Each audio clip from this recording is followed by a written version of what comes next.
Hello అండి. Welcome back to me సేవ madam family blogs. ఏంటి రెడ్, యెల్లో అనుకుంటున్నారా? పపాయాతో చేసిన ట్రూటీ ఫ్రూటీ అండి.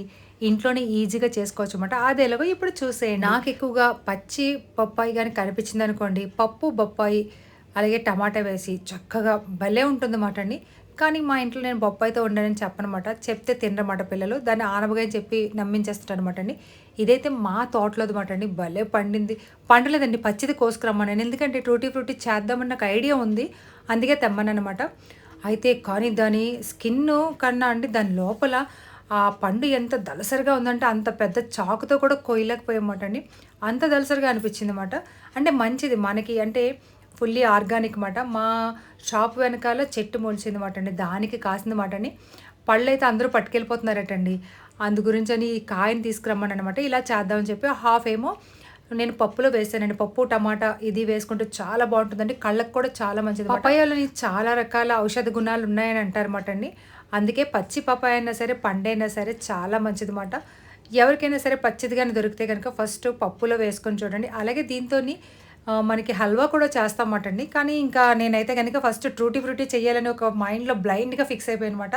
సో, ఇంకా అందు గురించి ట్రూటీ ఫ్రూటీ మీద నా మనసంతా అనమాటని. సో, ఇంక స్టార్ట్ చేశాననమాట చెక్కేసి చక్కగా కొన్ని కొన్ని ఇప్పుడు మనం మార్కెట్‌లో కొంటుంటాం కదండీ! ఇలా పిక్కలుండమాట. ఇలా పిక్కలు లేకుండా పండైపోయింది అని అర్థం ఏంటంటే, అది దానికి ఇంకా అది ఎదగకుండానే కోసేసి మందు పెట్టినట్టు మాట. అలా చూసుకోండి. పిక్కలుంటే చాలా మంచిదిమాట అండి. పిక్కలుంటే ఏంటంటే బాగా ఎదిగింది అని అర్థం మాట అండి.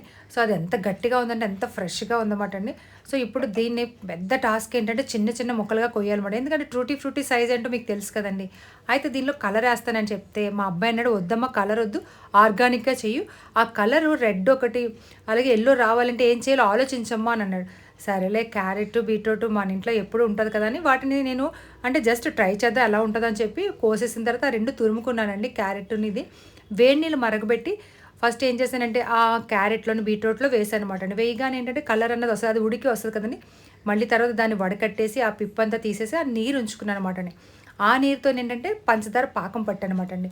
ఫస్ట్ అయితే కనుక ప్లెయిన్‌గానైనా నీళ్ళు పెట్టేసి, ఆ నీళ్ళలోని ఈ పపాయ ముక్కలు వేసేసి కొంచెం సేపు అలా మగ్గనివ్వాలమాట. మరీ ఎక్కువ సేపు కాదండి. కొంచెం ఇలా మెత్తగా అయితే చాలుమాట. ఇలా మన చేత్తో విరిగితే విరిగినట్టుంటే చాలుమాట అండి.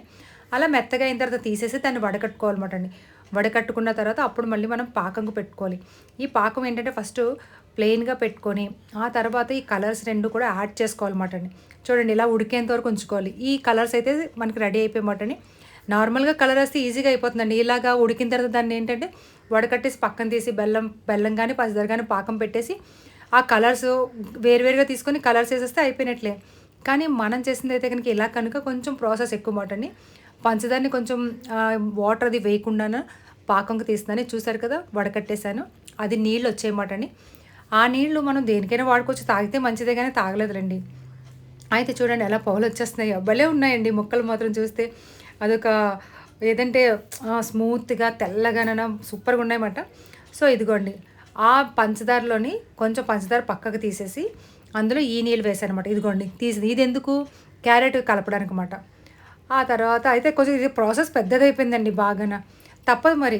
ఇది ఒకసారి చేసుకున్నాం అనుకోండి, ఒక 3, 4 నెలల వరకు కూడా ఉంటాయి కదండీ. ఇదేంటంటే బీట్రూట్‌లో వాటర్‌లోని బీట్రూటు వాటర్ కాదండి. అది బీట్రూటు, పంచదార కలిపిన ఆ పాకంలో వేశానమాట అవి. చూడండి ఉడికిన తర్వాత ఎలా అవుతుందో కలరు. దానిలో కొంచెం వెనిలా వేశానమాట. ఎందుకంటే స్మెల్ బా వస్తుంది కదండీ! అందు గురించని.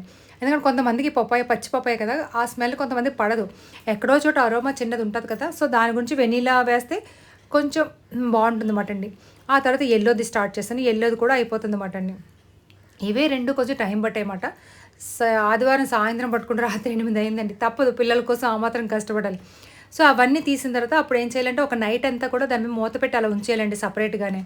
అలా ఉంచేసిన తర్వాత అప్పుడు ఓవర్ నైట్ ఉంచిన తర్వాత మార్నింగ్‌కి అదేంటంటే ఆ లోపలికంతా లాక్కుంటదన్నమాట అండి. ఆ పాకమంతా లాక్కొని ఇలా అవుతాయన్నమాట. దాన్ని ఒకసారి మనం వైట్ క్లాత్ ఏదైనా యేసుకొని క్లాత్ లాంటిదేసుకొని కొంచెం ఆరబెట్టుకోవాలన్నమాట అండి. ఆరబెట్టుకుంటే అప్పుడు డ్రై అవుతాయన్నమాట. దాన్ని తీసి మనం స్టోరేజ్ చేసుకొని దేంట్లోనే వాడుకోవచ్చుమాట అండి. పిల్లలు కూడా ఉత్తి నోటినే తిన్నా చాలా మంచిది. ఎందుకంటే పపాయ కదండీ. ఆ ట్రూటీ ఫ్రూటీ దేనితో చేస్తారో మనకు తెలీదు గానీ, ఇదైతే మనం స్వతహాగా సొంతంగా మన కళ్ళ ముందు మనం చేసుకున్నాం గనుక హ్యాపీగా తినొచ్చుమాట. పిల్లలు, పెద్దలు అందరూ కూడా తినొచ్చుమాట అండి. అయితే దీన్నేంటంటే చాలామంది పపాయాతో చేస్తారు. తర్వాత వాటర్ మిలన్ తొక్కతో చేస్తారు. ఇలా 2 రకాలు నాకు తెలుసండి. నేనైతే ఇలా చేశానన్నమాట. ఇదిగోండి వీటిని ఒక నైట్ అంతా డ్రై ఉంచేసాను కదా! అప్పుడు మటని. సో, దాన్నైతే తర్వాత నెక్స్ట్ డే మా అబ్బాయి బర్త్‌డేకి కేక్‌లో వాడానమాట అండి. చూడండి కేక్‌లోని అంటే మనం చేసుకున్న కేక్‌లో మనం చేసుకున్న టూటీ ఫ్రూటీ వాడితే ఆ కిక్కే వేరుగా ఉంటుందండి. పిల్లలు హ్యాపీగా ఫీల్ అయిపోతారన్నమాట అండి. దాన్ని చూస్తే నాకు ఎంత కష్టమైనా భరించొచ్చు అనిపిస్తదన్నమాట. సో, మా పిల్లలకి నేను చేసిన కేకు ఇదైతే రవ్వ కేక్ మాట అండి. ఎగ్ తినకూడదు అందు గురించని. ఈ వీడియోకి లైక్ ఇచ్చి, షేర్ చేసి, సబ్స్క్రైబ్ చేయడం మర్చిపోకండి.